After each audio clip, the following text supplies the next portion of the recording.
So today, really quickly, I want to talk about the concept known as perfectionism. And this is something that's been prevalent in my life before. Like, I've tried to be a perfectionist on certain things. When I was a musician, things had to be perfect. We'd go into the studio and we'd just ruminate on certain little parts just over and over and over again, trying to make them perfect.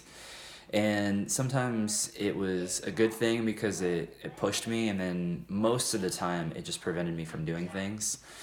And I think when we understand why perfectionism is a defense mechanism and why it gives us a reason to not try, like why it's the resistance, when we realize that, then we don't necessarily succumb to the grips of it.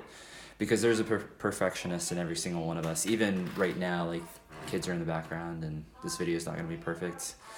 I'm not going to edit out all the ums and ahs, but it's better to continue trying, continue putting one foot in front of the other, continue, stacking those blocks that add up to something big. That's the most important part. And it's the same thing with health and fitness, nutrition. It doesn't have to be perfect, but the thing is we just need to continue trying. And when we're trying to do it perfectly, we're trying to set it up in a way in which we just cannot fail. Like, it's going to work out perfectly in our minds, and that doesn't really exist. Even if we were to spend months and months and months preparing to do something perfectly, it's still not going to be perfect when we do decide to act. So it's better to just implement some messy action rather than trying to make perfect steps towards whatever our goal happens to be. And that's the main driver of not attempting to try, is trying to be perfect. That's all it is. It's just an excuse not to try. And then we become sort of addicted to not trying because we've got this false sense of, well, if I can just work hard enough to make it perfect, then I can take those necessary steps.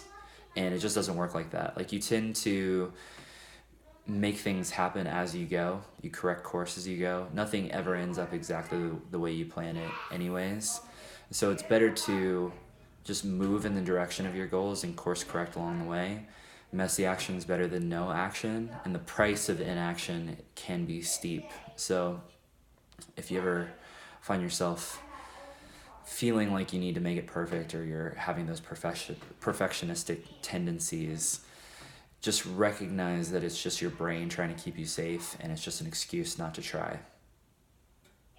Hope that was helpful. Have a great day. Talk to you guys soon.